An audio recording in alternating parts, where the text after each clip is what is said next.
சிவகாமியின் சபதம் என்கின்ற நாவலை நீங்கள் நிறைய பேர் கேள்விப்பட்டிருப்பீர்கள், நிறைய பேர் படித்திருப்பீர்கள்.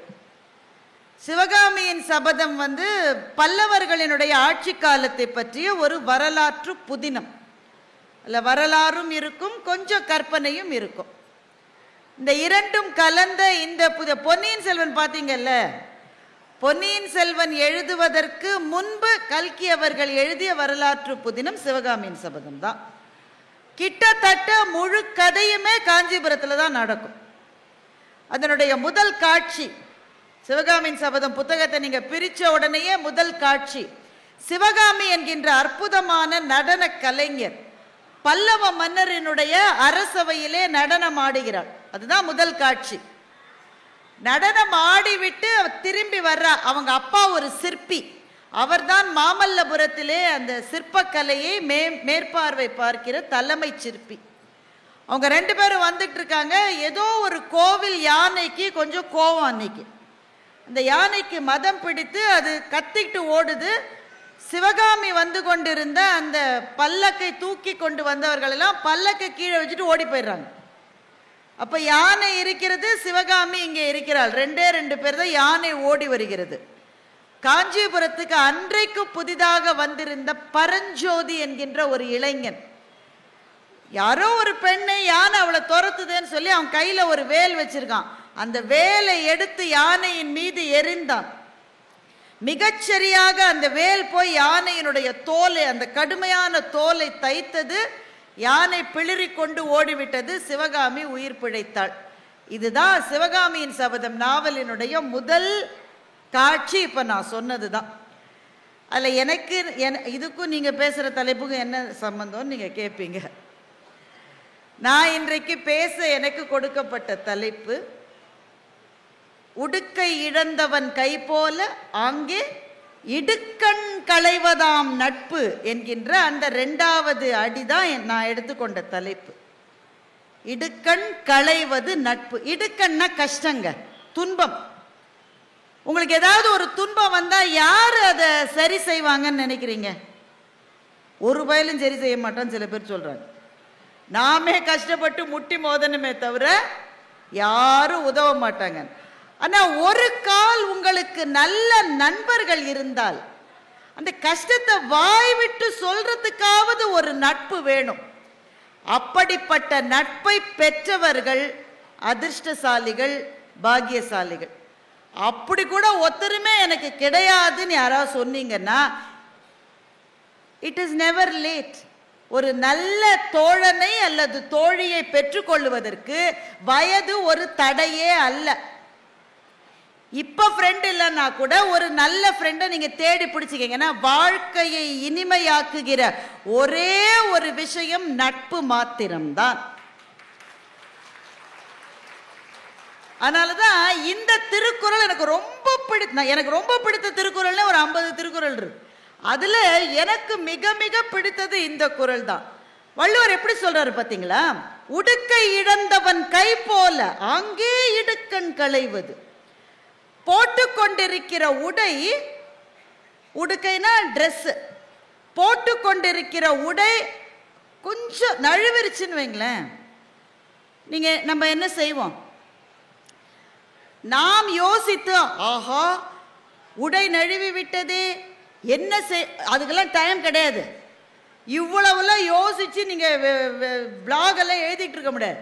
நீங்க என்ன ஏதுன்னு உங்கள் மூளை உணர்வதற்கு முன்பே கை போய் அந்த துணியை பற்றி கொண்டு எப்படி மானத்தை காப்பாற்றுகிறதோ அதே போல உங்களுக்கு ஒரு துன்பம் என்றால் அந்த துன்பம் வந்து விட்டதுன்னு நீங்கள் உணர்ந்து கொள்வதற்கு முன்பே ஓடி சென்று உதவுகிற கைகள் ஒரு நண்பனுடைய கைகள் என்று சொல்லுவதுதான் இந்த திருக்குறள். இடுக்கண் களைவது நட்பு. என் ஃப்ரெண்டை போல யாரு மச்சான்? ஒருத்தர் தான் போறோம்ல. நான் எத்தனை இடங்கள்ல நாங்க பார்த்துருக்கோம் தெரியுமா? ஒரு திருமணம் நடக்குங்க, திருமணத்துக்கு முதல்ல உறவுக்காரங்களை தான் கூப்பிடணும். அதுதான் சம்பிரதாயம், சாங்கியம். அதுதான் உறவுக்காரங்களை ரொம்ப நல்லவங்க, வணங்கத்தக்கவர்கள். ஆனா எல்லாரும் அப்படின்னு சொல்ல முடியாது. அப்படிதானே? நீங்க பத்திரிக்கையில் பேர் போடுறீங்க தானே, அதில் யாரோ ஒரு சித்தப்பா இல்லை ஒரு பெரியப்பா பேரை கொஞ்சம் கம்மியாக போட்டுட்டீங்கன்னு வைங்க, என்ன நடக்கும்னு நினைக்கிறீங்க சொல்லுங்க? அநேகமாக கல்யாணம் நடக்காது. அப்புறம் நீங்கள் அந்த இன்விடேஷன் எடுத்து கூப்பிட போகணும். நீங்களும் உங்கள் வீட்டுக்காரம்மாவும் போகணும். நீங்கள் போகிற போது அவங்களும் அவங்க வீட்டுக்காரம்மாவும் இருக்கிற நேரமாக நீங்கள் போகணும். அதில் ஒருத்தர் இல்லைன்னு வைங்க, திரும்ப போகணும். அப்படி போய் கூப்பிட்டு ஒரு தட்டை வச்சு வரிசையை வச்சு அவர் பார்ப்பாரா, அன்னைக்கு தான் முக்கியமான வேலை இருக்குது பார்க்குறேன் அப்படிம்பாரு. நீங்கள் அவர் வரணுமேன்னு பக்கு பக்கு பக்குன்னு நீங்கள் காத்திருப்பீங்க. அப்படியே வந்தாலும் ஒரு அம்மா என்கிட்ட சொல்லிச்சு, எங்கள் நாத்தனார் வீட்டு கல்யாணத்துக்கு நான் போனேன், நான் தான் வடை சட்டியில் நின்று அத்தனை பேருக்கு வடையை சுட்டு சுட்டு போட்டேன்னா எனக்கு 300 ரூபாயில் ஒரு புடவை எடுத்து கொடுத்தாளேம்மா எங்கள் நாத்தனார். மறக்கவே முடியாதுருச்சு. நான் சொன்னேன், அப்படியாங்க, என்னங்க இப்படி செஞ்சுட்டாங்க உங்கள் நாத்தனார்? கல்யாணம் எப்போ நடந்தது? போன மாதமா? இல்லை போன வருஷமா? அதெல்லாம் இல்லை. எப்போங்க கல்யாணம் நடந்தது? அதாச்சும் 20 வருஷங்க. இந்த படையப்பா படத்தில் நீலாம்பரி கேசட்டை போட்டு போட்டு போட்டு பார்த்துக்கிட்டே இருக்குமே, அது மாதிரி 20 வருஷமா அந்த அம்மா வடைச்சட்டி மறக்கலை, 300 ரூபாய் புடவையும் மறக்கலை. உறவுகளுக்குள்ளே இந்த மாதிரியான சில நெருடல்கள் இருக்கும். உறவுன்றது அப்படித்தான். அதையும் தாண்டி உறவுகளை பேண வேண்டும். ஆனால் அது இருக்கும். இதுவே இவ்வளவு இந்த உறவுக்காரங்கள்லாம் கூப்பிட்டு நீங்கள் டயர்டாகி திடீர்னு கல்யாணத்துக்கு முந்தின நாள் ராத்திரி ஞாபகம், ஐயோ என் ஃப்ரெண்டை கூப்பிடவே இல்லையே, உடனே ஃபோன் அடிச்சே, மச்சான் எங்கடா இருக்கு நீ? நான் எங்கடா இருப்பேன், ராத்திரி 9 மணி வீட்டில் தான் இருக்கேன். ஏய் இப்போ வரேன்டா. எதுக்குடா வர? ஏய் கல்யாணத்துக்கு உன்னை கூப்பிட விட்டு போச்சுடா. நீ ஒன்றும் வந்து கூப்பிட வேணாம், சொல்லிட்டல்ல, நாளைக்கு ஆளாக நான் தான் வருவேன்னு சொல்லுகிறவன் யாரோ அவன்தான் நண்பன். சில திருமணங்களில் உறவுகள்லாம் அங்கங்கே முறைச்சிக்கிட்டு நிற்கும். இந்த ஃப்ரெண்டு இருக்கானே, அவன் பெரிய பணக்காரனாக இருப்பான், அவன் பெரிய மில் ஓனராக இருப்பான். அவன் வேட்டியை மடித்து கட்டிக்கிட்டு சாம்பார் வாளியோடு திரிஞ்சிக்கிட்டு இருப்பான். அவனுக்கு சோறு இருக்கா இல்லையான்றது அவனுக்கு கவலை இல்லை. எந்த பந்தியில் அவனுக்கு நீங்கள் சாப்பாடு போட்டீங்கன்றது கவலை இல்லை. என் ஃப்ரெண்டு நான் வந்து நிற்கிறான் பாருங்க, அதுதான் நட்பு. இதுதான் பெண்களுக்கு கூடுதலான விஷயம் என்னன்னா, திருமணமாகி வந்த பிறகு நிறைய தோழிகளை இழந்து விடுவார்கள், கான்டாக்ட்லயே இருக்க மாட்டாங்க. ஆனா எத்தனை காலம் கழித்து பார்த்தாலும், கோமதி நீயோடி என்னடி முடியெல்லாம் கொட்டிருச்சுன்னு போய் ஒரு தழுவிக்கிற போது அப்ப மனசுக்குள்ள சில பட்டாம்பூச்சிகள் சிறகடிக்குமே, அதற்கு ஈடு இணை உண்டா? வாழ்க்கையிலே அடைவதற்கு ரொம்ப ரொம்ப முக்கியமானது நட்பு. அதனாலதான் வள்ளுவர் சொன்னாரு, ஒரு கஷ்டம் வந்தா நீ கவலைப்படாதரா. ஏன்னா எப்படி நழுவுகிற உடையை கை போய் பற்றுகிறதோ அது போல வருகிற துன்பத்தை களைகிறவன் உன்னுடைய நண்பன் என்று வள்ளுவர் சொன்ன அந்த உடுக்கை இழந்தவன் கை போல ஆங்கே இடுக்கண் களைவது நட்பு என்கின்ற அது இந்த சொற்றொடர் தான் இன்றைக்கு நான் தலைப்பாக தேர்ந்தெடுத்திருக்கேன். அதுக்கும் சிவகாமி சபதத்துக்கு என்ன சம்பந்தம்னு சில பேர் இன்னும் விடாப்படியே கேட்குறாங்க. காஞ்சிபுரத்துக்காரங்க ரொம்ப புத்திசாலிங்க, எதையுமே மறக்க மாட்டாங்க. அல்ல வியப்பு ஒன்றும் இல்லை. ஏனென்றால் ஒரு காலகட்டத்தில் இந்தியாவிலே மிகச்சிறந்த கல்வி கற்றுக்கொள்ள வேண்டும்னு யார் நினைத்தாலும் அவர்கள் தேர்ந்தெடுக்கிற முதல் நகரம் காஞ்சிபுரமாகத்தான் இருந்தது. கல்விக்கான நகரம் காஞ்சிபுரம். அது எந்த மதமாக இருந்தாலும் சரி, அந்த மதத்தினுடைய தத்துவ இயல், அது பௌத்தமாக இருக்கட்டும், சமணமாக இருக்கட்டும், இந்து சமயமாக இருக்கட்டும், அந்த மதம் சார்ந்த தத்துவ இயலை கற்றுக்கொள்ள வேண்டும் என்றால் அவர்கள் வந்தே தீர வேண்டிய ஒரே நகரம் காஞ்சிபுரமாகத்தான் இருந்தது. இப்பவும் அப்படி புத்திசாலிகள் நிரம்பிய நகரம். என்ன டிராபிக் தான் ரொம்ப அதிகமா இருக்கு. அங்கிட்ட இருந்து இங்கிட்டு வர்றதுக்குள்ள எத்தனை வளைவு, அதுவும் சார் அத்தனையும் நகர்த்தி எங்களை கூட்டிட்டு வந்தார். அப்படியே நாங்கள் வர்றதுக்கு 1/2 மணி நேரம் ஆச்சு. இதற்கு நடுவில் இந்த பட்டின் பளபளப்புக்கு நடுவில் ஜொலிக்கிற இந்த புத்தக திருவிழா, அறிவுக்காக எடுக்கப்படுகிற திருவிழா, தமிழ்நாட்டு அரசுக்கும் பபாசி அமைப்பினரையும் எவ்வளவு பாராட்டினாலும் தகும். நானும் அவங்க விமலா ரோஸ் மேடம், அவங்க தான் இங்கே டெப்டி தாசில்தார், அவங்க என்னோட வந்தாங்க. நாங்கள் 2 பேரும் ஒன்றா தான் வந்தோம். அப்போ அவங்க ஒரு விஷயம் சொன்னாங்க, எனக்கு ரொம்ப மகிழ்ச்சியாக இருந்தது, ரொம்ப மகிழ்ச்சியாக இருந்தது. ஏனென்றால் இன்னொரு ஊரிலே நடந்த புத்தக திருவிழாவில் நான் பேசியிருக்கேன். பேசுகிற போது எழுத்தாளர் சுஜாதாவினுடைய ஒரு கதையை சொன்னேன், தலைகீழ் ராணின்னு ஒரு கதை. அந்த கதையை வேற ஒரு அந்த இப்போ நான் சொல்ல போகிறது இல்லை, ஏன்னா இதுக்கு சொல்கிறதுக்கு வேற கதை இருக்கு. தலைகீழ் ராணின்னு ஒரு கதை, ரொம்ப பேசிக்காக. அந்த கதை என்னன்னாக்கா, ஒரு தாத்தா ஸ்ரீரங்கத்தில் ரொம்ப நாளாக என் வீட்டில் புதையல் இருக்குது புதையல் இருக்குது புதையல் இருக்குன்னு சொல்லிட்டு இருக்காரு. யாருமே அவரை நம்பலை. தலைமுறை தலைமுறையாக எங்கள் அப்பா சொல்லியிருக்க, எங்கள் அப்பா தேடினாரு, எங்கள் தாத்தா தேடினாரு, நானும் புதையலை தேடி கண்டே அடைவேன்னு இருக்காரு தாத்தா. தாத்தாவோட பையன் சென்னையில் செட்டில் ஆகிட்டாரு. தாத்தாவை கூப்பிட்றாரு, வந்துருங்கப்பா, இங்கேப்பா தனியாக இருந்து கஷ்டப்படுறீங்க, உங்களுக்கு 80 வயசுக்கு மேலே ஆயிடுச்சு, தனியாக இரு. அப்படி கூப்பிட்ற மகன்களே குறைவு. அவர் கூப்பிட்றாரு, தாத்தா போக மாட்டேங்கிறார். இங்கே புதையல் இருக்குடா, அதை கண்டுபிடிச்சி தான்டா நான் போவேன்.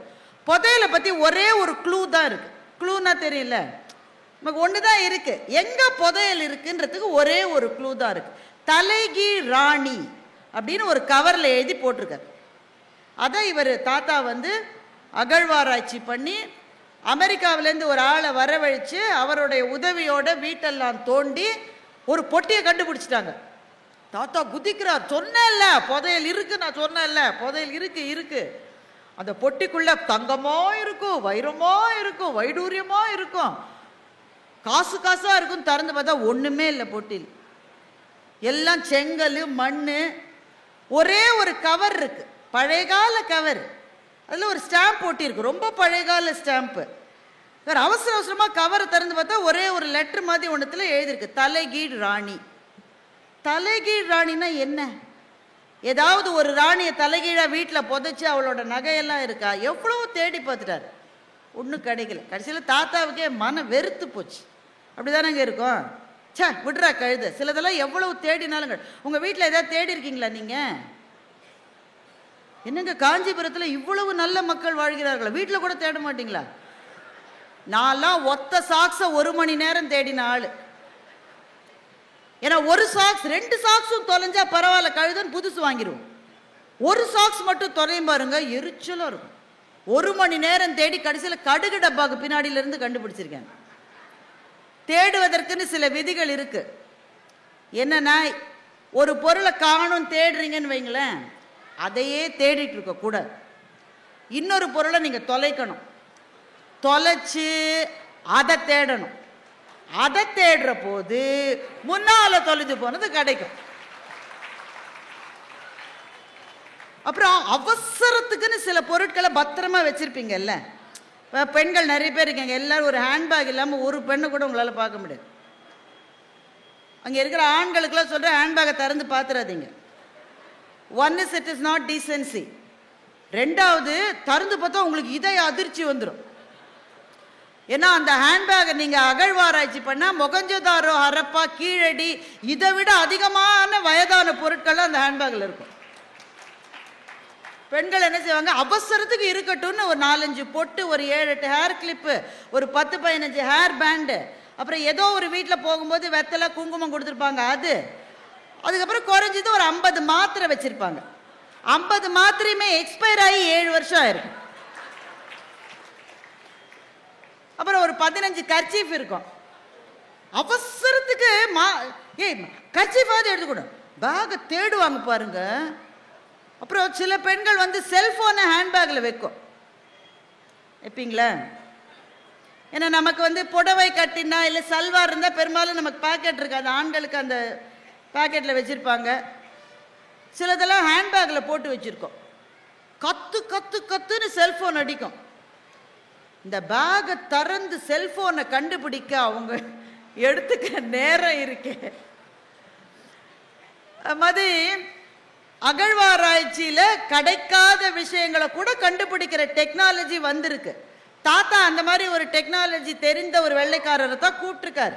அந்த வெள்ளைக்காரரும் தேடி பார்த்துட்டாரு, பொட்டி கிடைச்சிருச்சு. ஆனால் பொட்டிக்குள்ள ஒரு ஐஸ்வர்யம் இல்லை, ஒரு கவர் இருக்கு, தலைகீழ் ராணி. தாத்தாக்கு வெறுத்து போச்சு, சே விடுறா இனிமேல தேடினா கிடைக்காதுறான்னு அந்த கவரை கிழிச்சார். வாசல் அப்பதான் அந்த குப்பை வண்டியை ஓட்டுகிற சகோதரர் போயிட்டு இருக்காரு, அதில் தூக்கி போட்டார்.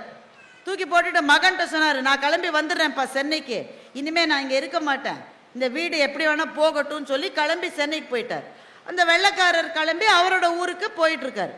பாதி வழி போகும்போது வெள்ளைக்காரருக்கு திடீர்னு ஒரு ஐடியா வந்து, எப்பவுமே நமக்கு ஐடியாவில் லேட்டாக தான் வரும். திடீர்னு ஐடியா வந்தது. தலைகீழ் ராணின்னு எதை சொன்னாங்க? அந்த கவரில் ஒரு ஸ்டாம்ப் இருந்தது இல்லை, அந்த ஸ்டாம்பில் என்ன படம் இருந்தது? நல்ல வேளை அவர் ஃபோட்டோ எடுத்து வச்சிருக்காரு.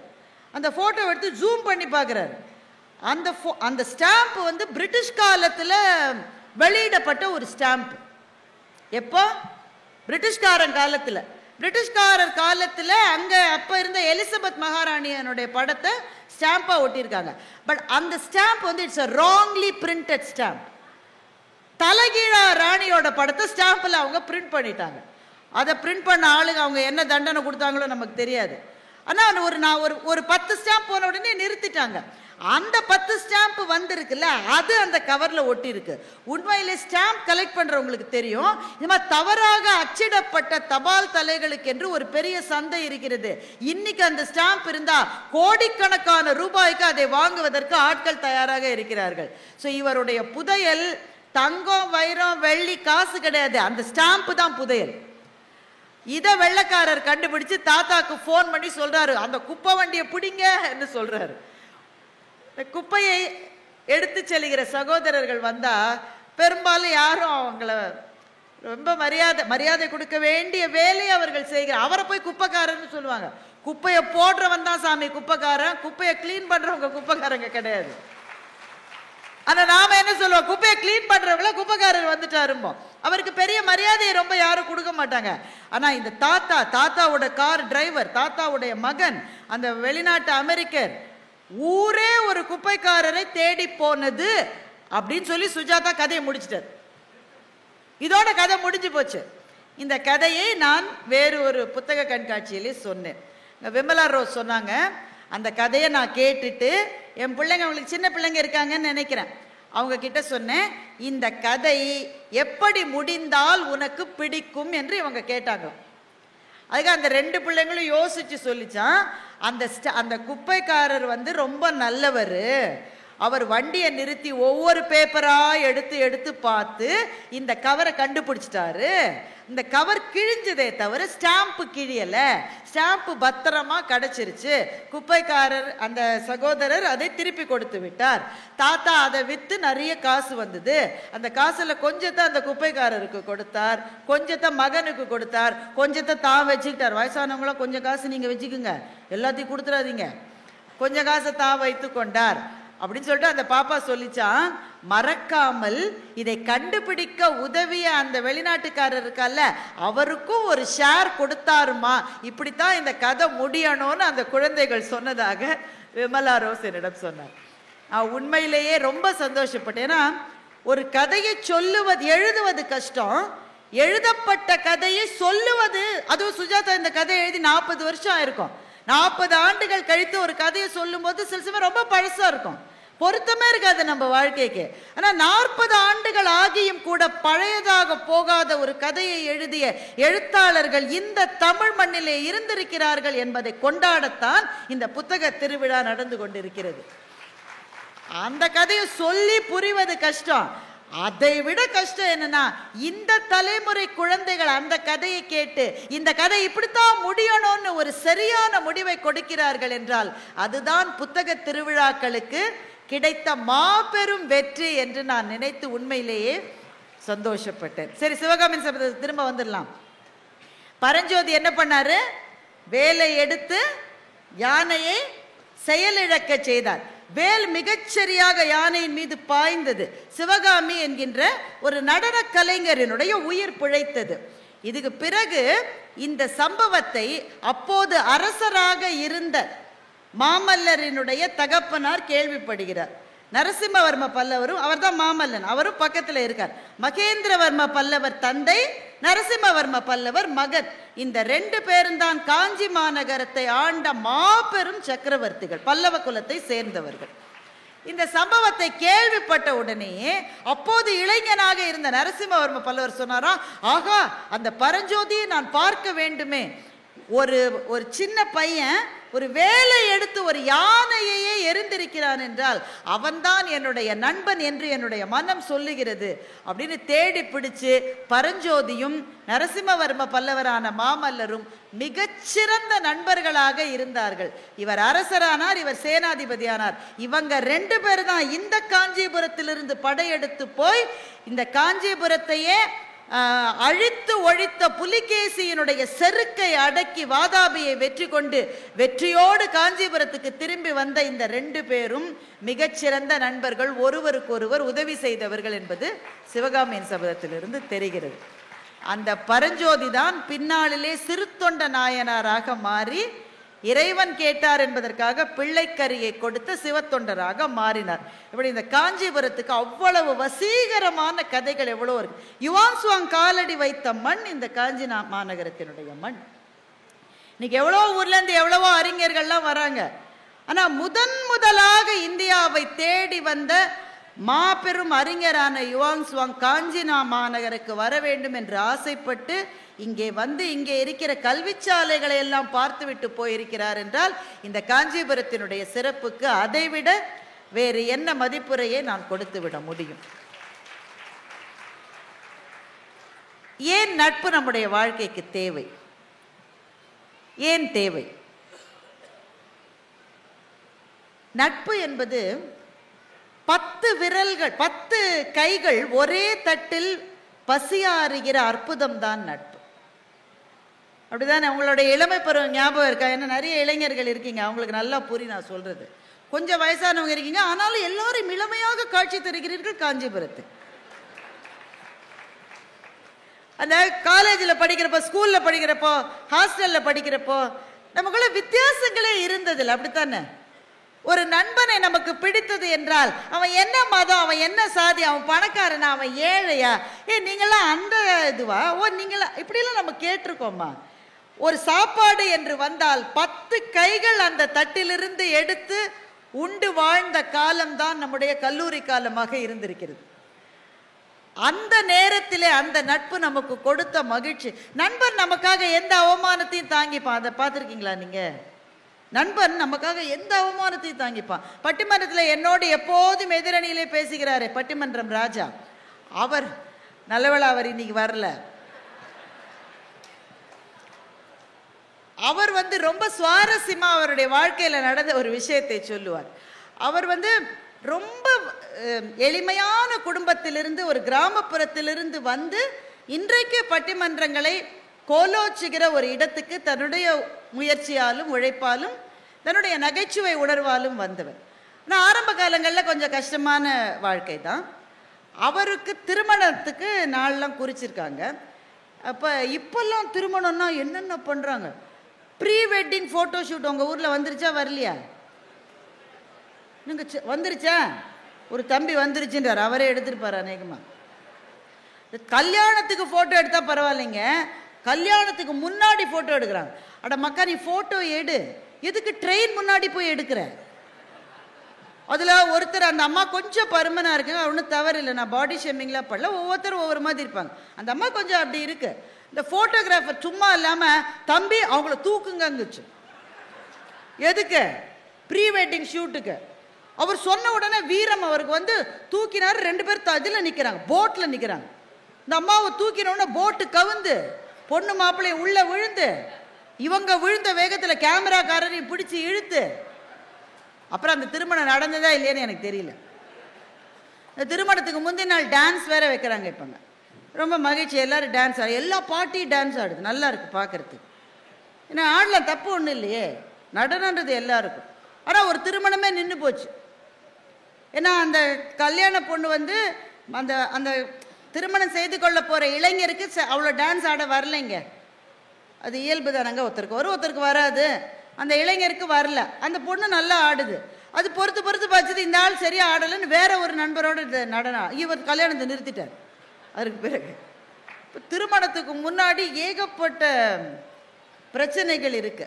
இவர் சாரோட வீட்டு திருமணத்தில் என்னன்னாக்க, அப்பெல்லாம் கார்லாம் கிடையாது, ரொம்ப ரேராக தான் யாராவது கார் வச்சுருப்பாங்க.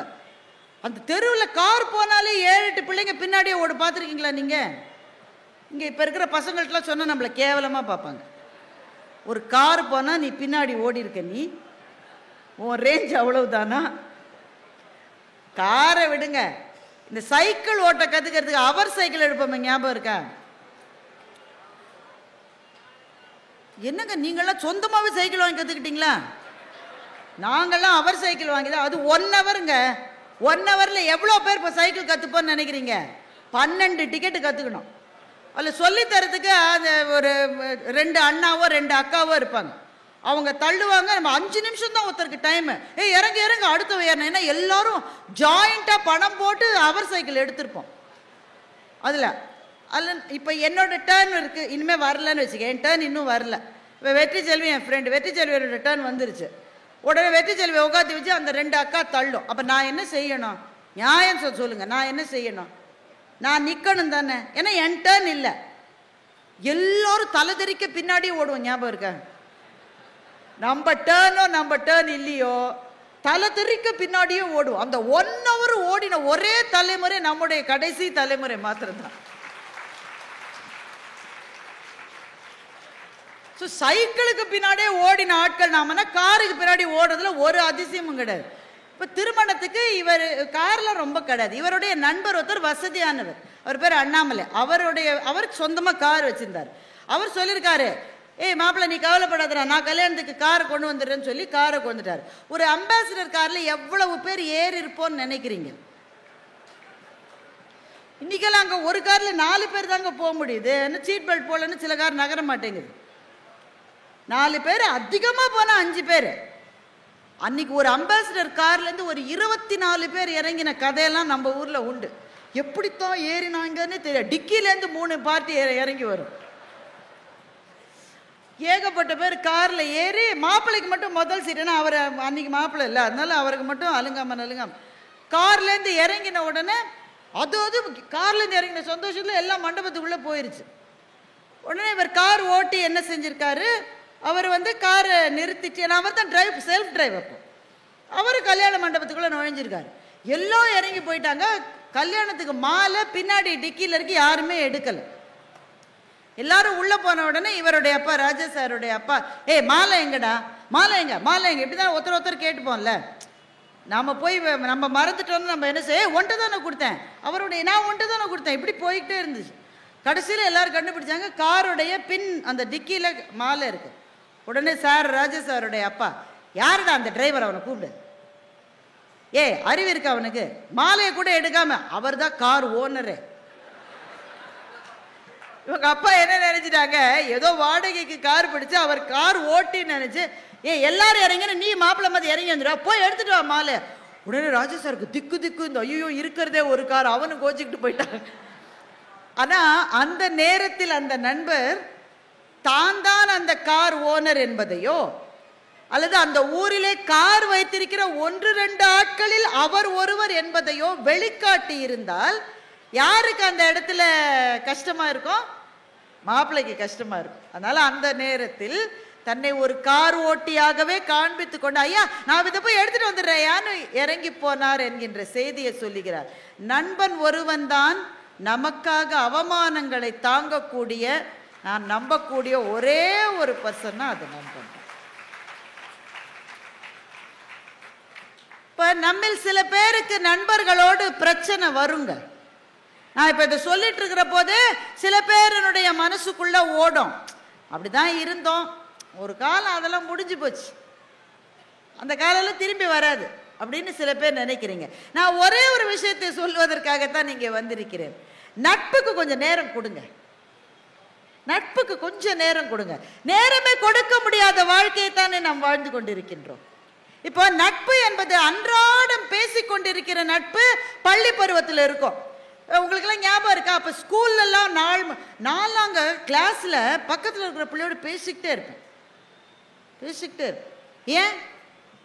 ஏன்னா கடவுள் என்னை பேசுவதற்காக படைத்திருக்கிறார். அப்போ எனக்கு ஒரு பயம், மைக்கு மேடையெல்லாம் கொடுக்கல. நான் யார்கிட்ட பேசுவேன்? பக்கத்தில் இருக்கிற பிள்ளைகிட்ட தான் பேசுவேன். வாய் ஓயாம பக்கத்தில் இருக்கிற பிள்ளைகிட்ட பேசிக்கிட்டே இருப்போம். எவ்வளவு பேசினாலும் பேசுவதற்கு ஏதோ மிச்சம் இருக்கிற பருவம் தான் பள்ளிக்கூட நட்பு. கிளாஸ்ல எல்லாம் பேசும். அதில் சில டீச்சர்ஸ் எழுப்பி விடும், எந்திரி எந்திரி எந்திரி. உடனே இந்த பிள்ளை என்ன செய்யும்? இங்கே இருக்கிற பசங்களுக்கெல்லாம் நல்லா தெரியும். மிஸ் ஏந்து கெட்டப் அப்படின்னா என்ன பண்ணுவீங்க? முன்னாடி இருக்கிற பிள்ளையோட தலையோடு சேர்த்து நம்ம தலையை வச்சுக்கிட்டு உடனே சில மிஸ் அப்பவும் விடாது, எந்திரி ஒன்னத்தான் எந்திரி. உடனே மிஸ் நான் மட்டும் பேசல மிஸ், இவனும் பேசினா மிஸ்.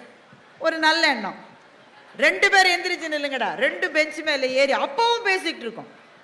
அப்புறம் பள்ளி முடிஞ்சு கேட்டை பிடிச்சிக்கிட்டே அது பெண்கள் தான் நிறைய செய்வாங்க. தோழியோடு போய் அந்த பிள்ளையோட வீடு வந்துருச்சுன்னு வைங்களேன், அந்த வீட்டு கேட்டை பிடிச்சிக்கிட்டே நின்று ஃப்ரெண்டோட 1/2 மணி நேரம் பேசுவாங்க. இந்த கால பிள்ளைகள் என்ன செய்யணும், இவ்வளவு செஞ்சுட்டு வீட்டுக்கு போய் பேகை கீழே வச்சுட்டு ஃபோனை எடுத்து திரும்ப அதே ஃப்ரெண்டுக்கு ஃபோன் பண்ணும். எவ்வளவு பேசிய பிறகும் பேசுவதற்கு ஏதோ மிச்சம் இருப்பதாக உணர்கிற பருவம்தான் பள்ளிக்கூட அல்லது கல்லூரி நட்பு. ஆனால் கல்லூரி முடிஞ்சாச்சு, வேலைக்கு வந்தாச்சு, வேலையினுடைய அந்த அலைக்கழிப்புகள் இல்லை குடும்பத்தினுடைய பொருளாதாரத்தை உயர்த்துவதற்காக ஓடு ஓடு ஓடு ஓடுன்னு ஓட வேண்டி இருக்கிற ஒரு வாழ்க்கை. இந்த மாதிரி வாழ்க்கை நம்மை செய்கிற போது சில சமயம் நட்புகளை இழந்துடுறோமோ, நம்ம நட்பை இழந்து விடுகின்றோமோ. நட்பை இழப்பது என்பது ஒரு நண்பனின் மரணத்தை விட நட்பின் மரணம் கொடூரமானது என்பதை தயவு செய்து மறந்து விடாதீர்கள். ஒரு நண்பனின் மரணத்தை கூட நாம் பொறுத்து கொள்ளலாம், ஆனால் நட்பினுடைய மரணத்தை ஏற்றுக்கொள்ளவே முடியாது. அப்போ அதற்கான நேரத்தை கொடுக்க வேண்டும். நட்பு என்பதை இது மட்டும் எனக்கு ஃப்ரெண்டே இல்லைன்னு சொல்றவங்களுக்காக இதை நான் சொல்றேன். என்னோட கல்லூரியிலே படித்த ஒரு மாணவர், ஒரு நண்பர், அவர் இன்ஜினியரிங் காலேஜில் என்னோட படித்தவர், ஜெய் அவரோட பேர். ஒரு 2 வருஷம் 3 வருஷம் முன்னாடி, அது கொரோனாவுக்கு முன்னாடி, ஜெய் எனக்கு ஒரு இமெயில் அனுப்பிச்சிருந்தார். Bharathi, I am writing this email from Chennai international airport. அவர் அமெரிக்காவில் இருக்கார், அவர் அங்கே தான் வேலை செய்கிறார். இங்கே வந்தது எனக்கு தெரியாது, வந்துட்டு போகிறப்போ எனக்கு இமெயில் அனுப்புகிறார். நான் விமான நிலையத்திலிருந்து உனக்கு இந்த இமெயிலை அனுப்புகிறேன், உனக்கு ஒன்று தெரியுமா, எங்கள் அம்மாவை கொண்டு போய் சென்னைக்கு பக்கத்தில் இருக்கிற ஒரு முதியோர் இல்லத்தில் நான் சேர்த்துட்டு இப்போ தான் அமெரிக்காவுக்கு நான் கிளம்பி போயிட்டுருக்கேன் அப்படின்னு ஆரம்பிக்கிறார் இமெயிலில். எனக்கு தெரியும் உங்கள் குடும்பத்தை பற்றி. இவருடைய அக்கா, இவர் அமெரிக்காவில் இருக்கார், இவர் அக்கா ஆஸ்திரேலியாவில் இருக்கு. அப்பா அம்மா 2 பேரும் சென்னையில் இருந்தாங்க, ஒன்றும் பிரச்சனை இல்லாமல் தான் இருந்தாங்க. ஒரு நாள் அப்பாவினுடைய காலம் முடிந்து விட்டது. இந்த அம்மாவை தனியாக விட முடியல, அந்த அம்மாவுக்கு தனியாக இருந்து பழக்கம் இல்லை. அப்போ யார் கூட்டிகிட்டு போகிறதுன்ற பிரச்சனையில் கடைசியில் முடிவெடுத்து முதியோர்கள் இல்லத்தில் அந்த அம்மாவை சேர்த்துட்டாங்க. சேர்த்துட்டு தான் இவர் எனக்கு இந்த இமெயில் அனுப்புகிறாரு. உனக்கு ஒன்று தெரியுமா பாரதி, நாங்கள் சின்ன பிள்ளையா இருந்தப்போ நானும் எங்கள் அக்காவும் பயங்கரமாக சண்டை போடுவோம். எதுக்குன்னா அம்மா பக்கத்தில் யார் படுத்துக்கிறதுன்னு சண்டை போடும். அது அந்த மாதிரி சண்டை வரும்ல நமக்கு. எங்கள் அம்மா பக்கத்தில் நான் தான் படுத்துப்பேன், அடித்தடி நடக்கும்ல. நானும் எங்கள் அக்காவும் சண்டை போடுவோம், அம்மா பக்கத்தில் யார் படுப்பதுன்னு. இப்போவும் நானும் எங்கள் அக்காவும் சண்டை போடுறோம், அம்மாவை யார் வைத்துக் கொள்வதுன்னு நாங்கள் 2 பேரும் சண்டை போட்டுட்டு இருக்கோம். ஏன் நீ வச்சுக்க முடியாதா? அமெரிக்காவில் உன்னோட வீட்டுக்காரம்மா வேலைக்கு போகல, அங்கே வச்சுக்க. சேர்க்க மாட்டா, புரிஞ்சுக்கோ நீ அக்கா, நீ வச்சுக்கோ அக்கா, நீ ஆஸ்திரேலியாவில் தானே இருக்கா, நான் எப்படி வச்சுக்கிறது? எங்கள் மாமியாரே ஏற்கனவே உட்காந்துருக்கு, அதையே எப்படி கலப்புறதுன்னு தெரியல. நான் அம்மாவையும் சேர்த்து இப்படி பயங்கரமாக போருக்கு பிறகு வேறு வழி இல்லாமல் அந்த அம்மாவை கொண்டு போய் முதியோர் இல்லத்திலே விட்டு இந்த இமெயிலை எழுதுறாரு. இமெயிலில் எழுதும்போதே அவர் சொல்கிறாரு, அவர் ஒரு டாக்ஸி பிடிச்சி ஏர்போர்ட்டுக்கு வந்தாராம். அப்படி தானே செய்வாங்க, ஒரு கால் டாக்ஸியை பிடிச்சி ஏர்போர்ட்டுக்கு வந்தாராம். அப்போ அந்த டாக்ஸி ஓட்டுற ஆள் ஒரு படு சந்தோஷமாக ஓட்டிகிட்டு வந்திருக்காரு. இவருக்கு மனசுக்குள்ளே ஏதோ ஒரு வருத்தம். இவர் அந்த டாக்ஸி டிரைவரை கேட்டிருக்காரு, ப்ரோ, அப்படி தானே சொல்கிறாங்க இப்போ எல்லாரும், ப்ரோ, என்னங்க ப்ரோவே தெரியாமல் இருக்கீங்க? ப்ரோ, இவர் யார்? என் ஃப்ரெண்டு, அவர் டாக்ஸி டிரைவருக்கு, ப்ரோ உங்கள் அம்மா எங்கே இருக்காங்கன்னு கேட்டிருக்காரு. அந்த டாக்ஸி ஏன் என் அம்மா எங்கள் வீட்டில் தான் இருக்கு, எல்லா டிவி சீரியலையும் பார்த்துக்கிட்டு கம்முன்னு வீட்டில் உட்காந்துருக்குன்னு. அப்போ ஜெய் எனக்கு எழுதுறாரு, என்னுடைய இடத்தை அந்த டாக்ஸி டிரைவரின் இடத்தோடு மாற்றிக்கொள்ள வேண்டும் என்று நான் உண்மையிலேயே விரும்பினேன் என்று எழுதுகிறார்.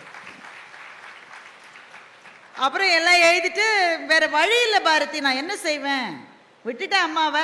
நீ அந்த சைடு ஏதாவது போனேன்னா உனக்கு டைம் இருந்தா எங்கள் அம்மாவை போய் நீ கொஞ்சம் பாருன்னு சொன்னார். அவர் எழுதிய ரொம்ப நாள் ஆச்சு. நம்ம அப்பா அம்மாவை பார்க்கவே நமக்கு பல நேரம் டைம் இல்லை. ஃப்ரெண்டோட அப்பா அம்மாவை அந்த வழியாக போனப்போ ஒரு நாள் டக்குன்னு ஞாபகம் வந்து, ஐயோ இங்கே தானே இருக்காங்கன்னு. நான் போனேன். எனக்கு ஆனால் கொஞ்சம் பயம். ஏன்னா எனக்கு தெரிஞ்சு அவரோட அம்மா வந்து ரொம்ப இமோஷனல் டைப்பு. சும்மாவே அழுதுரும். இப்போ இந்த மாதிரி என்னை விட்டுட்டு போயிட்டாங்களே என் பசங்கன்னு ரொம்ப அழுதா நான் என்னங்க செய்வேன்? நம்மளால் மாற்றக்கூடிய சூழலே இல்லை இல்லையா? என்ன செய்வதுன்னு எனக்கு கொஞ்சம் ஒரு தயக்கம். போலாமா வேணாமா சரி போயிடலான்னு போயிட்டு அவங்கள அடையாளம் கண்டுபிடிச்சு பார்த்தா நான் நினைச்ச அளவு அவங்க வருத்தமாக இல்லை. ஓரளவு நல்லா தான் இருந்தாங்க. நான் நினைச்ச குறுகி போய் இழைச்சி போய் ரொம்ப முடியாமல் அழுதுகிட்டு நல்லா தான் இருந்தாங்க. நான் போய் அம்மா எப்படிம்மா இருக்கீங்க?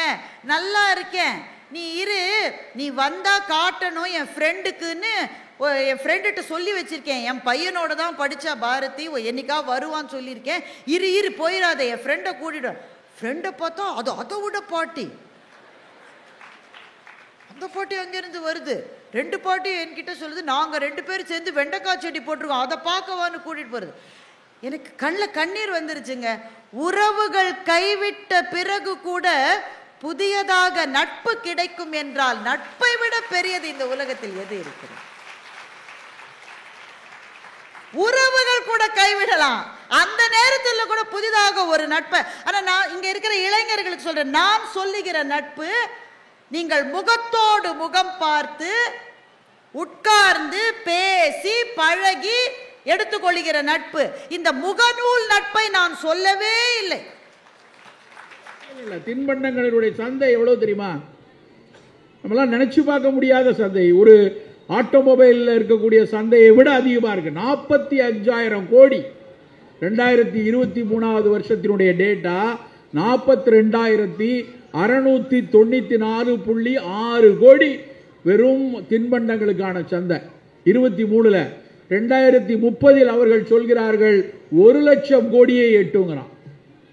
தின்பண்டங்கள்ல இவ்வளவா? நல்லா யோசிச்சு பார்த்தா நாமும் அந்த வணிகத்தில் ஏதோ ஒரு இடத்துல அந்த கண்டியில் சிக்கி ஏதாவது ஒரு உணவை வாங்கி கொண்டு தான் இருப்போம். அவ்வளவு தின்பண்டங்கள் நிரம்பி கிடக்கிறது. இந்த தின்பண்டங்கள்லாம் நம்ம சாப்பிட்டது இல்லையா? காலகாலமாக சாப்பிட்டதெல்லாம் சாப்பிட்ருக்கோம்.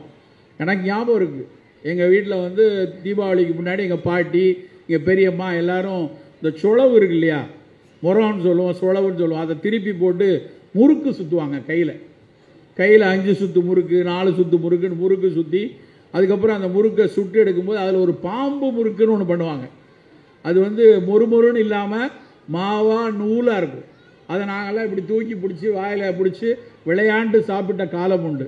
இன்றைக்கி எத்தனை பேர் வீட்டில் முறுக்கு சுற்றுறோம்? யாரும் முறுக்கு சுற்றுறதுக்கே மிஷின் அழகாக வந்துருச்சு. இன்றைக்கெல்லாம் வந்து கல்யாண வீட்டில் வளைகாப்பில் கொடுக்கறதுக்கு உங்களுக்கு 150 சுத்து முறுக்கு வேணுமா, சுற்றி தர்றதுக்கு மிஷின் இருக்குது. தின்பண்டங்களை மிஷினரி நிறைய செய்ய ஆரம்பிச்சிருச்சு. நம்ம தின்பண்டங்களை இப்படியெல்லாம் மெக்கனைஸ்டாக வரக்கூடிய பல்வேறு சந்தையில் வைக்கக்கூடிய தின்பண்டங்களை கொஞ்சம் முற்று பார்க்கணும். எல்லா கடையிலையும் 5 ரூபா பாக்கெட், 10 ரூபா பாக்கெட், 1 ரூபா பாக்கெட் விற்கக்கூடிய தின்பண்டங்கள் எல்லாம் நாம் நினைக்கிற மாதிரி வெறும் உணவுப் பொருள் மட்டும் இல்லை நண்பர்களே. நம்ம நினைக்கிறோம் உருளைக்கிழங்கு சிப்ஸ் என்ன அழகாக இருக்குது, அழகாக அடுக்கி வச்சுருக்கான், அந்த பாக்கெட் நல்லா உப்பலாக இருக்குது அப்படின்னு சொல்லி போய் 10 ரூபாய்க்கு அந்த பாக்கெட், 50 ரூபாய்க்கு ஒரு பாக்கெட், 20 ரூபாய்க்கு பாக்கெட் வாங்குகிறோம். அந்த அத்தனை கடையில் விற்பனை செய்யக்கூடிய அந்த தின்பண்டங்கள் எல்லாத்துலேயும் ஒரு முக்கியமான பொருள் இருக்கிறது, டிரான்ஸ்ஃபேட். கொழுப்புகளில் மிக கெட்ட கொழுப்பு அந்த டிரான்ஸ்ஃபேட். இந்த டிரான்ஸ்ஃபேட்டை அதிகம் சாப்பிட்றதுனுடைய விளைவு தான் இள வயதில் வரக்கூடிய மாரடைப்புக்கு மிக முக்கியமான காரணம். டிரான்ஸ்ஃபேட்டுங்கிறது என்ன அப்படின்னா ஹைட்ரோஜனேட்டட் ஆயில் பாங்க. ஒரு எண்ணெயில் ஹைட்ரஜன் மூலக்கூறுகளை வைத்து திடத்தன்மை ஆக்கக்கூடிய ஒரு தன்மை தான் அந்த டிரான்ஸ்ஃபேட். அந்த டிரான்ஸ்ஃபேட் தான் போய் இதயத்துக்குள்ளே இருக்கக்கூடிய இரத்த நாளங்களில் போய் கொழுப்பை அடைக்க வைக்கிறது. அந்த டிரான்ஸ்ஃபேட் அத்தனை இந்த சிப்ஸ் பாக்கெட்டுகளையும் கடையில் விற்பனை செய்யக்கூடிய அவ்வளவு நீங்கள் எந்த பண்டமாக இருந்தாலும் தின்பண்டமாக இருந்தாலும் அதில் டிரான்ஸ்ஃபேட் இருக்கும். அவன் சில பேர் போட்டுருவாங்க, சார் நான் வாங்குகிற பாக்கெட்டில் டிரான்ஸ்ஃபேட் ஃப்ரீன்னு போட்டிருக்காங்க சார். சில பேர் சண்டைக்கு வருவாங்க. ஆமாம், நல்லா எடுத்து வாசிச்சு பாருங்கள். அதில் டிரான்ஸ்ஃபேட் ஃப்ரீன்னு போட்டிருக்க இடத்துல பார்த்தீங்கன்னா சிப்ஸ் பாக்கெட்லேயே போட்டிருப்பான் டிரான்ஸ்ஃபேட் ஃப்ரீன்னு. ஆனால் கொஞ்சம் பொடி எழுத்தில் ஒன்று எழுதியிருப்பான். பெர் சர்விங் நீ இவ்வளோ எடுத்தேன்னா டிரான்ஸ்ஃபேட் ஃப்ரீ. பெர் சர்விங்னா சிப்ஸ் பாக்கெட் வாங்கினா 5 சிப்ஸ் சாப்பிடணும். எத்தனை பேர் நம்மகிட்ட 5 சிப்ஸ் சாப்பிட்றோம்? ஆரம்பிக்கும் போது 5 ஆரம்பிப்போம், மொத்த பாக்கெட்டை முடிச்சுட்டு தான் மற்ற பேரெல்லாம் வெளியே போகும். அப்போ மொத்த பாக்கெட்டை ஒரே நேரத்தில் சாப்பிட்டா கண்டிப்பாக அந்த கெட்ட கழுப்பு உடம்புக்குள்ளே போகும் நண்பர்களே. அப்படி எந்த சிப்ஸ் எடுத்தாலும் இன்னைக்கு சிப்ஸுக்கு பயன்படுத்தக்கூடிய உருளைக்கிழங்கை தவிர பல கிழங்குகள் உடலுக்கு நல்ல கிழங்குகள் தான். நம்ம சக்கரவள்ளி கிழங்கு, ஸ்வீட் பொட்டேட்டோன்னு சொல்லக்கூடிய சக்கரவள்ளி கிழங்கு, அதை பற்றி உலகம் முழுக்க இன்னைக்கு ஆய்வு செய்கிறாங்க. அந்த ஆரஞ்சு நிறத்தில் இருக்கக்கூடிய அந்த ஸ்வீட் பொட்டேட்டோவை வேக வைத்து சாப்பிட்டா அதில் அந்த கிளைசிமிக் இண்டெக்ஸ் குறைகிறது என்று கண்டுபிடிச்சிருக்காங்க. உருளைக்கிழங்கை விட அந்த ஸ்வீட் பொட்டேட்டோவுடைய இனிப்புத்தன்மை மெதுவாக தான் ரத்தத்தில் ஏறும்னு. அதிலேயே அடுத்து ஒரு இப்போ புதிதாக இன்றொரு கண்டுபிடித்திருக்கிறார்கள், பர்பிள் ஸ்வீட் பொட்டேட்டோன்னு ஒன்று இருக்குது. பர்பிள் ஸ்வீட் பொட்டேட்டோங்கிறது வந்து ஒக்கினாவாங்கிற ஒரு தென் பசிபிக் கடலில் இருக்கக்கூடிய ஜப்பானுக்கு அருகில் இருக்கக்கூடிய ஒரு தீவில் ஒரு அம்மா வந்து அவங்க தான் வந்து அந்த ஒக்கினாவா தீவில் இருக்கவங்க தான் உலகத்திலேயே அதிக ஆயுட்காலம் உள்ளவர்கள் என்று அறிவித்திருக்காங்க. அந்த ஊர்களுடைய மக்களினுடைய ஆவரேஜ் ஏஜ் ஸ்பேன் வந்து 103. சாதாரணமாக அங்கே மரணங்கள் வந்து 112 வயசு நடக்குது. அது ஏன் அவ்வளோ தூரம் அவர்கள் அந்த முதுமையில் ஆரோக்கியமாக இருக்காங்கன்னு பார்த்தா அவர்கள் சாப்பிடக்கூடிய உணவில் பழம் பாசி இருக்குது, மீன்கள் இருக்கிறது, ரொம்ப முக்கியமாக அந்த பர்பிள் கலர் ஸ்வீட் பொட்டேட்டோ இருக்குது. இப்போ அது தெரிந்து இன்னைக்கு உலகம் முழுக்க அந்த பர்பிள் ஸ்வீட் பொட்டேட்டோ வர ஆரம்பிச்சிருக்கு. அப்படி அந்த கிழங்குகளை வேக வைத்து சாப்பிட்டா பிரச்சனை இல்லை. நம்ம ஊர் பகுதிகளில் தெற்கத்தி பகுதியில் திருநெல்வேலி மாவட்டத்தில எல்லாம் சிறுகிழங்கு என்று ஒன்று உண்டு. சிறுகிழங்குலாம் இங்கே கிடைக்கிற மாதிரி தெரியல. அந்த சிறுகிழங்கை எப்படி நாங்கள் பண்ணுவாங்கன்னா, சிறுகிழங்கு அப்படியே அது பார்த்திங்கன்னா அந்த சின்ன உருளைக்கிழங்கு இருக்கு இல்லையா, அந்த குட்டி உருளைக்கிழங்கு மாதிரி தான் சைஸில் இருக்கும். அந்த சின்ன உருளைக்கிழங்கு மாதிரி இருக்கக்கூடிய அந்த சிறுகிழங்கை பெரும்பாலும் தைப்பொங்கல் நாள் அன்னைக்கு படையல் வைத்து அதை பொங்கலை வச்சு சாப்பிடுவாங்க. அவ்வளவு சுவையாக இருக்கக்கூடிய கிழங்கு இன்றைக்கு அறிவியல் உலகம் கண்டுபிடிச்சு சொல்லுது அது சர்க்கரை வியாதிக்கு லோ கிழங்கே சாப்பிடாதான்னு சொல்கிறீங்களே, இந்த சிறு கிழங்கு, இந்த வள்ளிக்கிழங்கு என்று ஒன்று இருக்குது, அந்த வள்ளிக்கிழங்கு, இந்த சர்க்கரை வள்ளிக்கிழங்கு, இந்த பர்பிள் சர்க்கரை வள்ளிக்கிழங்கெல்லாம் நல்லதுன்னு. ஆனால் அந்த கிழங்கெல்லாம் நல்லதுன்னா வேக வச்சு வீட்டில் சாப்பிடணும். அதை பூரா நம்ம ஆளுங்க சிப்ஸ் போடுறது. எதை எடுத்தாலும் ஒன்று சிப்ஸ் போடுவான், இல்லைன்னா பஜ்ஜி போடுவாங்க. அப்படி 2 போட்டால் தான் நம்மால் சாப்பிட முடியும். சிப்ஸ் போடும்போது அதில் கூடுதலாக உப்பு, கூடுதலாக மிளகாத்தூள், அவ்வளவு போட்டு உடலை கெடுப்பது. நண்பர்களே, உங்கள் வீட்டில் குழந்தைகளுக்கு இந்த மாதிரி உப்பையும் சர்க்கரையையும் அதோடு சேர்ந்து இது மாதிரி மிளகாத்தூள் இப்படி காரமான உணவுகளை குட்டி பிள்ளைகள் வயசுலேருந்தே அதை பழக்கி கொண்டு போகும்போது இந்த தின்பண்டங்கள் தான் பிற்காலத்தில் அவங்களுக்கு பல நோய்களை உருவாக்குது. சரி, இதெல்லாம் கொடுக்காம வேற என்ன கொடுக்கலாம்? எத்தனையோ விஷயம் இருக்கு. அது மாதிரி இதே மாதிரி தின்பண்டங்கள் விஷயங்கள் இன்னொரு பெரிய சிக்கல் என்னன்னா, பெருகி வரக்கூடிய ஐஸ்கிரீம்கள் நிறைய வந்து நம்ம வந்து முன்னாடி நாங்கள் சிறு பிள்ளைகளாக இருக்கும்போது ஐஸ்கிரீம் அப்படின்னா 2 ஐஸ்கிரீம் கிடைக்கும். எனக்கு ஞாபகம் இருக்குது, மாதத்தினுடைய முதல் ஞாயிற்றுக்கிழமை எங்கள் அப்பா எங்களுக்கு ஐஸ்கிரீம் வாங்கி தருவார். எங்கள் தெருவில் வண்டியில் வச்சு விற்றுட்டு போவாங்க, பாறை மவுண்ட்னு நினைக்கிறேன், அவர் வண்டியில் விற்றுட்டு போவார். ஒரு கப் ஐஸ், பால் ஐஸ் 2 தான் இருக்கும். அவர் சத்தம் போட்டே போவார், பால் ஐஸ் கப் ஐஸ் விற்றுட்டு போவாங்க. கப் ஐஸ் பணக்காரர்களுக்கானது, ஏன்னா 50 காசு. அது பால் ஐஸ்ங்கிறது 10 பைசா. பால் ஐஸ் தான் வாங்கி தருவாங்க. அந்த பால் ஐஸ் வந்து சாப்பிடும்போது வடிஞ்சு வெளியே வந்துடக்கூடாதுங்கிறதுக்காக நாங்கள்லாம் ஒரு டம்ளருக்குள்ளே அதை போட்டு வச்சுருப்போம். அதில் வழிகிற சிறு சிறு சொட்டை கடைசியில் வாயில் ஊற்றிப்போம். இன்னும் மனசில் நினைவு இருக்கு. அதுதான் அன்னைக்கு இருந்த ஒரே ஐஸ்கிரீம். ஆனால் இன்றைக்கு எவ்வளவு விதமான ஐஸ்கிரீம் எந்த இடத்துலையும் இருக்குது. பல நேரங்களில் அவை ஐஸ்கிரீம்கள் கிடையாது நண்பர்களே, அவையெல்லாம் ஃப்ரோசன் டெசர்ட். நல்ல ஒரு வித்தியாசம் தெரியணும். ஐஸ்கிரீம் வேற, ஃப்ரோசன் டெசர்ட் வேற. என்ன சார் வித்தியாசம்? 2 ஒன்று தானே? நிறைய வித்தியாசங்கள் இருக்கிறது. ஐஸ்கிரீம் அப்படின்னா அது வெறும் பால் கிரீமில் சர்க்கரையும் கொஞ்சம் சில பேர் அதில் முட்டையும் சேர்த்து உருவாக்குறது ஐஸ்கிரீம். ஃப்ரோசன் டெசர்ட் அப்படின்னா தாவர எண்ணெய்களையும் பல்வேறு இனிப்புகளையும் கேரகனின் மாதிரியான ரசாயனங்களையும் சேர்த்து தான் ஃப்ரோசன் டெசர்ட் வருது.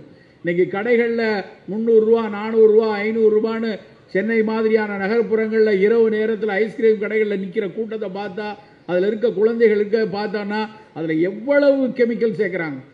அதை நிறம் கொடுப்பதற்காக, கெட்டு போகாமல் இருப்பதற்காக, நெகிழ்வுத்தன்மை கொடுப்பதற்காக. சில ஐஸ்கிரீம் கொதிக்குதுங்க, சூடு பண்ணி கொடுக்கான். அப்புறம் ஏன்டா அதுக்கு பேர் ஐஸ்கிரீம்னு தெரியல. அப்படியெல்லாம் விதவிதமான ஃப்ரோசன் டெசர்ட் வர்ற எல்லாத்துலேயும் நான் சொன்னேன் டிரான்ஸ்ஃபேட் அப்படிங்கிற கெட்ட கொழுப்புகள் நிறைந்திருக்கும். ஐஸ்கிரீம் ஃப்ரோசன் டெசர்ட் ரெண்டுலேயும் டிரான்ஸ்ஃபேட் இருக்குது. ஆனால் ஃப்ரோசன் டெசர்ட்டில் கூடுதலாக இந்த டிரான்ஸ்ஃபேட் இருக்குது, மிகப்பெரிய அளவில் இருக்குது. இன்னைக்கு கூடிக்கொண்டிருக்கிற சக்கரை வியாதி, கூடிக்கொண்டிருக்கிற இதய நோய்கள் அத்தனைக்கு இந்த ரெண்டு விஷயங்களும் காரணமாக இருக்கிறது. நண்பர்களே, நம் வீட்டில் நம் குழந்தைகளுக்கு எதை தின்பண்டம் கொடுக்காம இருக்க முடியாது. குழந்தைகளுக்கு தின்பண்டம் நமக்கு பிடித்தது தான், ஆனால் கொஞ்சம் அக்கறையோடு இருக்கணும். சுண்டல் கொடுக்கலாம், பலதானிய சுண்டல்கள் கொடுக்கலாம். வெறும் கொண்டக்கடலை தான் இல்லை, கொண்டக்கடலையில் கொடுக்கலாம், நிலக்கடலையில் கொடுக்கலாம், பாசிப்பருப்பில் கொடுக்கலாம். சுண்டல் சாப்பிடக்கூடிய பழக்கத்தை நாம் உருவாக்கி கொண்டே இருக்கணும். நம்ம என்னமோ அதை நினச்சா சுண்டல் அப்படின்னாலே ஒரு சின்ன ஏளன பார்வை, சுண்டலா வேற ஒன்றும் கிடையாதா. ஆனால் நாம் கொண்டாட வேண்டிய உணவுகள் அது ஒன்று. காலகாலமாக நம்ம ஊரில் நல்ல விழாக்களில், பல்வேறு சடங்குகளில், பல்வேறு மத வழிபாடுகள் எல்லாம் சுண்டல் இருக்கிறது.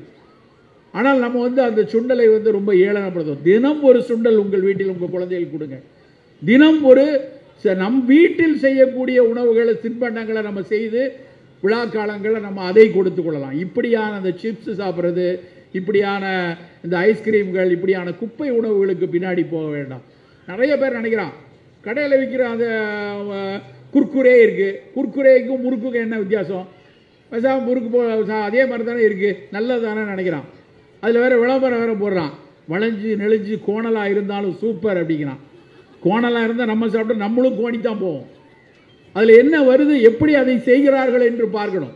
இந்த குர்குரேயோ இது மாதிரி கடையில் விற்பனை செய்யக்கூடிய சேவு மாதிரி வடிவத்தில் இருக்கக்கூடிய பல்வேறு பன்னாட்டு உணவுகள் எல்லாம் ஒரு எக்ஸ்ட்ரூடட் பெல்லட்ஸ், ஒரு அதி வெப்பத்தில், ஒரு 200 டிகிரி 150 டிகிரி வெப்பத்தில் அந்த மாவை உள்ளனுப்பி அது பொரித்து வெடித்து வெளியே விழும். சீஸ் பால்ஸ் அப்படின்னு விற்கிறான் தியேட்டரில் எல்லாம், மிளகாத்தல் பொடி போட்டு விற்கிறது. அதெல்லாமே இது மாதிரியான எக்ஸ்ட்ரூடட் பால்ஸ். இந்த எக்ஸ்ட்ரூஷன் டெக்னாலஜியில் அவ்வளவு வெப்பத்தில் இந்த பொருட்கள் வரும்போது அதில் இருக்கக்கூடிய பல புரதங்கள் கேடடையும், அதில் இருக்கக்கூடிய பல புரதங்கள் நம் உடலை பாதிக்கக்கூடிய பிரச்சனையாக உருவாகும். நண்பர்களை, ரொம்ப ரொம்ப எச்சரிக்கையாக இருக்க வேண்டிய ஒரு காலகட்டத்தில் இருக்கும். அதில் சேர்க்கக்கூடிய பல நிறமிகள் குழந்தைகளை குறிவைத்து, குழந்தைகளுக்கு என்ன வண்ணம் பிடிக்கும், அவங்களுக்கு ஆரஞ்சு நிறம் பிடிக்குமா, அவங்களுக்கு நம்ம எல்லாரும் யோசிப்போம், பெண்களுக்கு பிங்க்கு, பையனுக்கு ப்ளூ அப்படின்னு ஒரு துணிமணிகள் எல்லாம் பிரிக்கிறாங்க. யார் கண்டுபிடிச்சா அதை? எதற்காக அவர்களுக்கு பிங்க், இதுக்கு ப்ளூ? அதுக்கு பின்னாடியும் சந்தை தான் இருக்கிறது.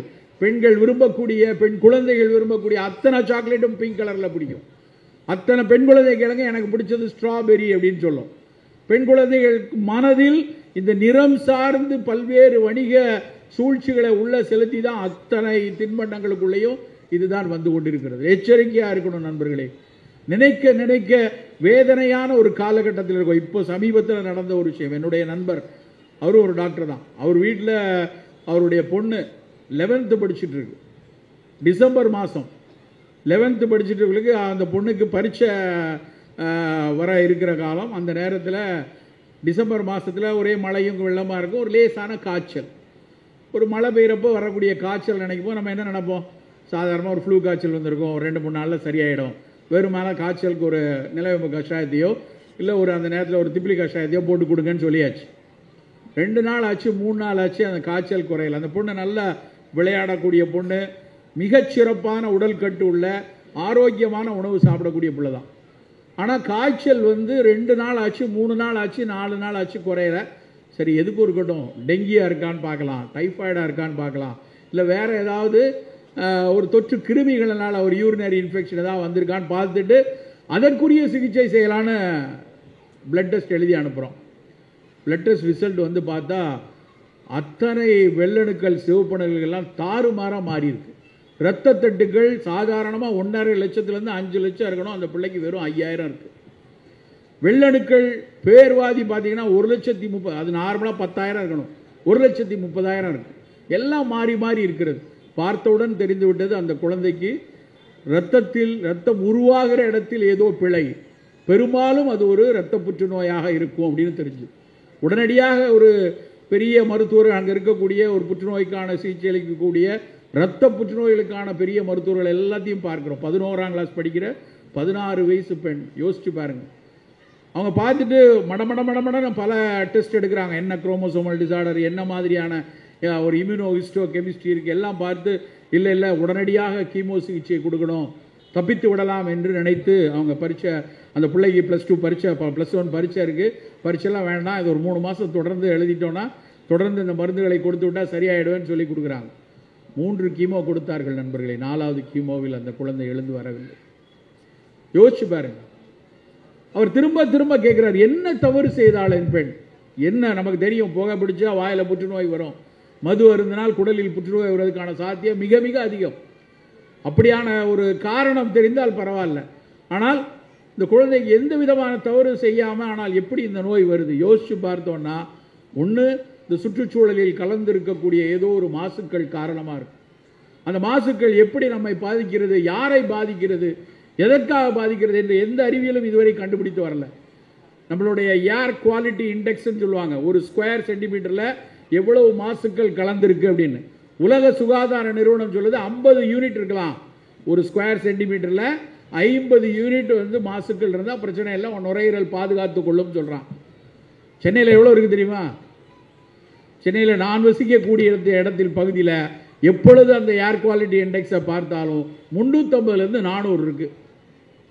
நம்ம கேபிட்டல் ஆஃப் இந்தியா டெல்லியில் 900 இருக்கிறது நண்பர்களே.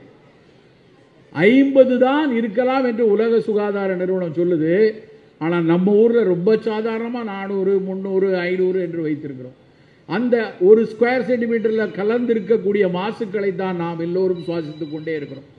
அந்த சுவாசிக்கிற காற்று வழியாக போகக்கூடிய அந்த மாசுக்களை எதிர்க்கக்கூடிய எதிர்ப்பாற்றல் நம்ம உடம்புல இருக்கு. அந்த இம்யூன் சிஸ்டம் நல்லா இருக்கிற வரைக்கும் நமக்கு ஒன்றும் இல்லை. ஆனால் யாருக்கோ எவருக்கோ அந்த எதிர்ப்பாற்றல் சற்று குறையும் போது, குறிப்பாக வேறு ஏதாவது வைரஸ்கள் நம்ம உடம்புக்குள்ள இருக்கும்போது அந்த எதிர்ப்பாற்றலில் சற்று பிழை இருக்கிறது.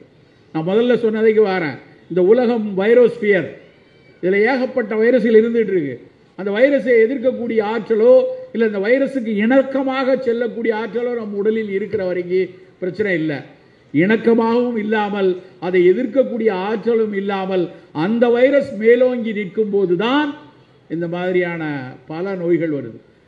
போன வாரம் நேற்று ஒருத்தர் வந்து என்கிட்ட கிளினிக்கில் நடந்த விஷயம் செல்ஃபோனில் இப்படி எடுத்து காட்டுறாரு. சார், போன வாரம் இந்த பையன் எப்படி விளையாண்டுட்டு இருக்கான் பாருங்கள். அந்த பையன் கிரிக்கெட் விளையாடுறான், சின்ன பையன், ஒரு பிளாஸ்டிக் மட்டை பந்தை வச்சுக்கிட்டு விளையாண்டு ஓடிட்டு இருக்கிறான். போன வாரம், இன்னைக்கு அவன் சிகிச்சையில் படுத்திருக்கான். போன வாரம் இப்படி இருந்த பிள்ளைக்கு ஏன் சார் இப்படி ஆகுது? அந்த கேள்விக்கு பதில் இல்லை. பரவாயில்ல, பயப்படாதீங்க. அந்த ரிசல்ட்டை பார்க்கும்போது, அவர்கள் காமித்த ரிசல்ட்டை பார்க்கும்போது நிச்சயமாக இதை சரியாக்கிடலாம். 247 குழந்தைகள் அட்மிட் ஆகிருக்காங்க. இன்றைக்கி வந்திருக்க டேட்டா 247 குழந்தைகளில் 80% குழந்தைகள் சிகிச்சையில் சரியாயிடுறாங்க அப்படின்னு அந்த புற்றுநோய் சிகிச்சை மருத்துவர் வந்து சொல்கிறார். பரவாயில்ல. ஆனால் போன வருஷம் 117 தான் இருந்திருக்காங்க. இந்த வருஷம் ஏன் 247? டபுள் ஆயிருக்கு. இந்த நம்பர் கூடுனதுக்கு என்ன காரணம் தெரியல.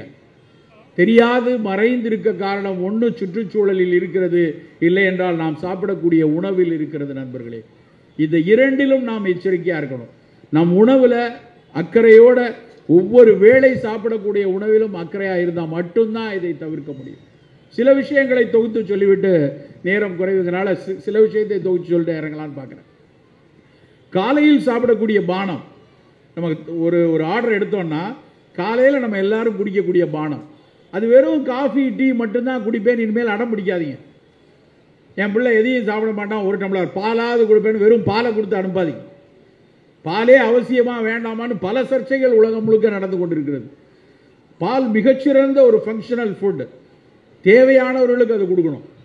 ஒரு சவல குழந்தையாக இருக்குது, இல்லை ஒரு பெண் வந்து மாதவிடாய் முடிவில் இருக்கிறார்கள், அவங்களுக்கு கால்சியம் வேணும், ஒரு சிகிச்சையிலிருந்து மீண்டு வரக்கூடிய கன்வாலசன்ஸ் பீரியட், பால் உடனடியாக அவருக்கு தேவை, கொடுத்து கொள்ளுங்க. ஆனால் தினம் எல்லாரும் லிட்டராக பால் குடிக்கணும் அவசியம் இல்லை. அப்படி குடித்தவர்களும் நம்ம இல்லை. அப்போ காலையில் சாப்பிடக்கூடிய பானம் என்ன? தேநீர் குடிக்கலாமா? தேநீர் மிகச்சிறப்பு, தேநீர் ஆகச் சிறப்பான உணவு. ஆனால் அது தேநீராக குடிக்கணும். நாம் எல்லாரும் குடிக்கிறது தேநீர் இல்லை நண்பர்களே. நாம் எல்லாரும் குடிக்கிறதுக்கு பேர் தேயிலை பால் பாயாசம். உண்டா இல்லையா? தினம் காலையில் தேயிலையில் பாலை ஊற்றி சர்க்கரையை போட்டு பாயாசம் காய்ச்சி காலங்காத்தால் எல்லாரும் குடிச்சிட்டு இருக்கோம். தேயிலை மிகச்சிறப்பான பயனை கொடுக்கணும் அப்படின்னா நல்ல கொதிக்கிற வெந்நீரில் 2 ஸ்பூன் தேக்கரண்டி தேயிலையை போட்டு ஒரு 3-4 நிமிடம் மூடி வைத்து விட்டு அதை குடித்தால் அதுதான் தேநீர். இனிப்பு வேணும்னு நினைக்கிறோம், கொஞ்சம் ஒரு பனங்கருப்பட்டியோ ஒரு துளி தேனோ விட்டுக்கலாம். தினம் தேயிலையை தான் இப்படி போட்டு குடிக்கணும்னு அவசியம் இல்லை. ஒரு நாள் நெல்லிக்காய் தேநீர், நெல்லி தேநீர் குடிச்சு பாருங்க, தெரியும் அதனுடைய சுவை. வெறும் நெல்லிக்காய் பொடியை பவுடர் பண்ணி அதை கஷாயம் மாதிரி வெறுமன அதுவே இதே வெந்நீரில் ஒரு ஸ்பூன், இல்லைன்னா உங்கள் வீட்டில் ஒரு டிகாஷன் கும்பகோணம் டிகிரி காப்பி போட வச்சுருந்தீங்கன்னா அதில் காப்பி தூளுக்கு பதிலாக நெல்லிப்பொடியை போட்டு வெந்நீரை போட்டு இறக்கி அதில் வெந்நீர் கொஞ்சம் கூடுதலாக கலந்து அதை குடித்து பாருங்கள். தேன் விட்டு கலந்து குடித்து பாருங்கள். நெல்லிக்காய் ஒன்று போதும், பல உடலின் எதிர்பார்த்தலுக்கு பல வகையில் உதவுறது நெல்லிக்காய். அவன் நெல்லிக்காயை விட்டுட்டு கிவி வாங்கி சாப்பிட்றேன். எங்கள் வீட்டு ஃப்ரூட் சேலடில் நாங்கள்லாம் கிவி தான் வாங்குவோம். ஒரு பழம் 60 ரூபா 80 ரூபா. நியூசிலாந்துலேருந்து வருது, இந்தோனேஷியாவிலேருந்து வருதுங்கிறான்.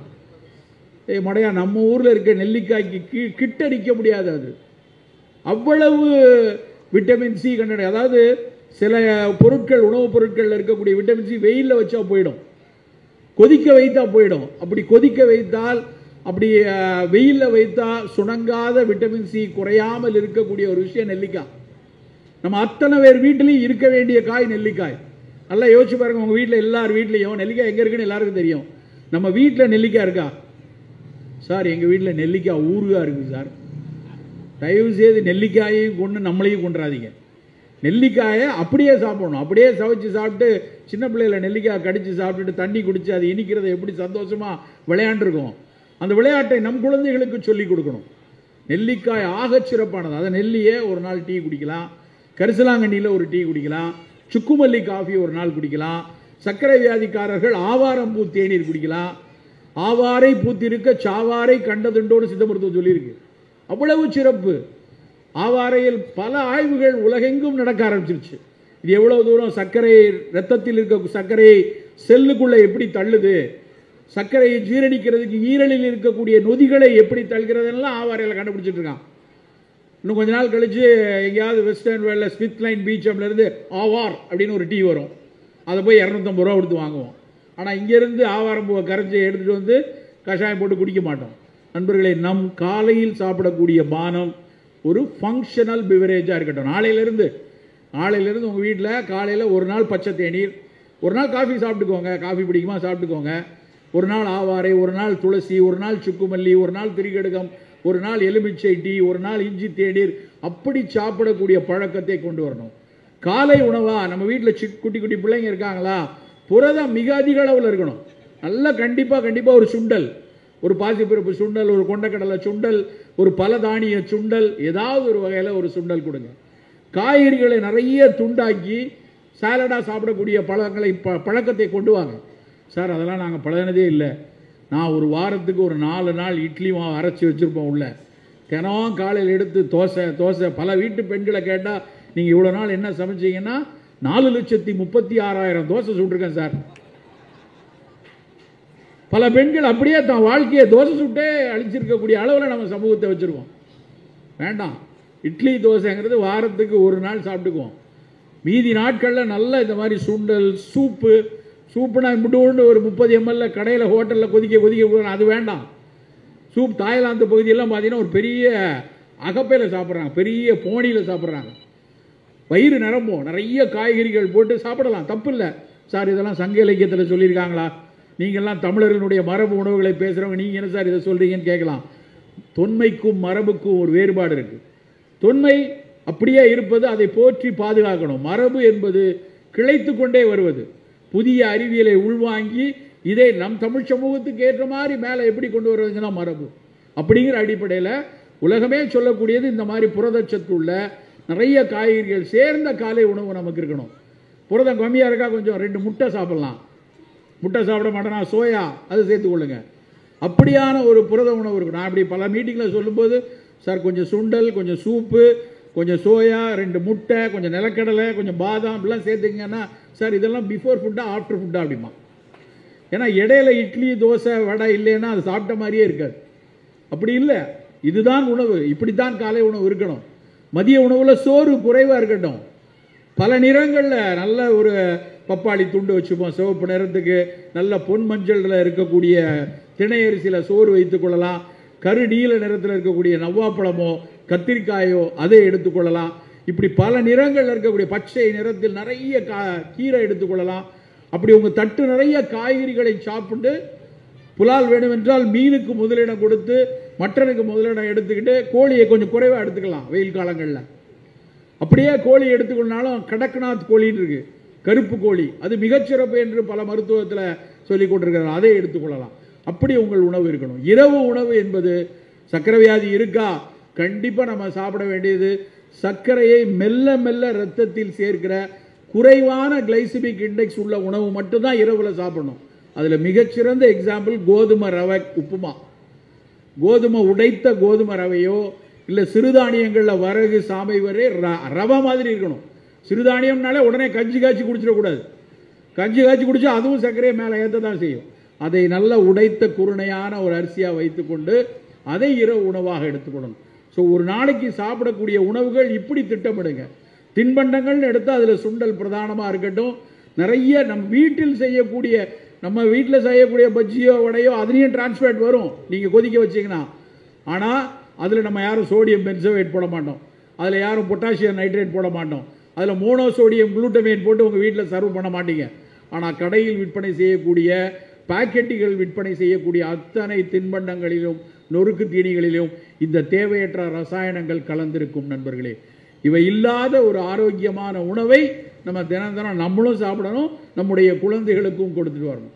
இந்த குப்பை உணவுகளாக விற்கக்கூடிய பீஸா, பர்கர், ஷவர்மா இந்த மாதிரி விஷயங்களுக்குள்ள நம் சமூகம் வேகமாக போய் கொண்டிருக்கிறது. அவற்றிலிருந்து வெளியே வந்து நம் ஆரோக்கிய உணவுக்குள்ள நாம் நின்று நிற்கணும். அப்படிங்கிறத நாம் ஒரு மிகப்பெரிய கடமையாக, ஏன்னா நான் திரும்பவும் சொல்கிறேன், இது சாய்ஸ் இல்லை, இது மேண்டேட். இனிமேல் இதை தவிர்க்க முடியாது. அப்படியான உணவுகளை எடுத்தால் மட்டும்தான் நாளைய எதிர்காலத்தை, வருங்காலத்தை ஆரோக்கியமான ஒரு சமூகமாக மாற்ற முடியும். பெருவாரியாக புற்றுநோயும் சர்க்கரை நோயும் கூடிக்கொண்டிருக்கிற காலத்தில் தினம் தினம் நம் அடுப்பங்கரையில் கூடுதலாக 20 நிமிடங்களை மெனக்கிட்டு கரிசனத்தோடு உங்களுடைய உணவை தயாரியுங்கள். ஆயுட்காலத்தில் கூடுதலாக 20 வருடங்களை பெறுவீர்கள். நன்றி, வணக்கம். இந்த தகவல் உங்களுக்கு பிடிச்சிருந்தா லைக் பண்ணுங்க, உங்க ஃப்ரெண்ட்ஸுக்கு ஷேர் பண்ணுங்க, மறக்காம எங்க சேனலுக்கு சப்ஸ்கிரைப் பண்ணுங்க.